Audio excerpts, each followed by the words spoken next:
बदलापूर शहरातून एक धक्कादायक माहिती आज समोर आली आहे। बदलापूर पूर्वेकडील स्पंदन रुग्णालयात डॉक्टर म्हणून सेवा बजावणारा ओसामा शेख वय वर्ष 26 या तरुणाला यूपी एटीएस पोलिसांनी ताब्यात घेतलाय। यूपीमधील दहशतवादी संघटनेशी संलग्न व्यक्तींना हा डॉक्टर ऑनलाईन मार्गदर्शन करत असल्याची धक्कादायक माहिती समोर आली आहे।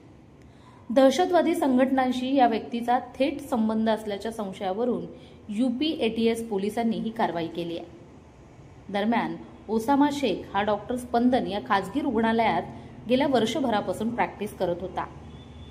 रविवारी सायंकाळी 6 वाजण्याच्या सुमारास रुग्णालयातून पोलिसांनी त्याला ताब्यात घेतले।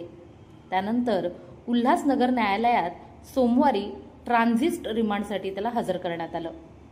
त्यानंतर या संशयित आरोपीला घेऊन यूपी एटीएस पोलीस यूपीला रवाना झाले असल्याची माहिती देखील समोर आली आहे।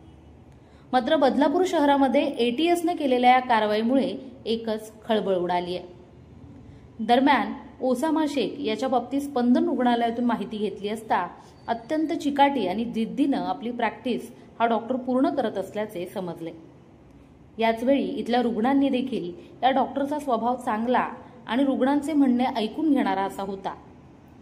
तसेच ओसामा हा फिजिशियन म्हणून त्याचा पुढील अभ्यासक्रम पूर्ण करून नोकरीसाठी अमेरिकेत जाण्याच्या विचारात होता असे इथल्या डॉक्टरांनी सांगितले।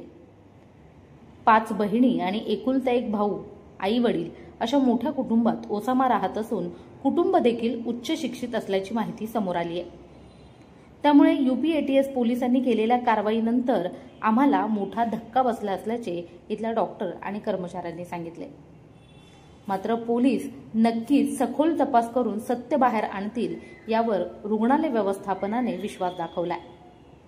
या संपूर्ण प्रकरणानंतर ओसामा शेख यांच्या कुटुंबियांचे यावर काय म्हणणे आहे याबाबत माहिती घेण्याचा प्रयत्न केला असता तो होऊ शकला नाही। लवकरच पोलिसांच्या तपासाअंती खरी माहिती समोर येईल आणि न्याय व्यवस्था योग्य तो न्याय करेल। लोकतंत्र, बदलापूर।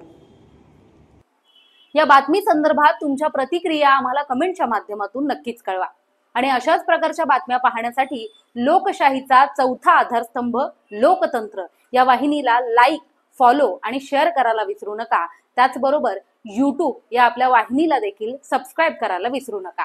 धन्यवाद।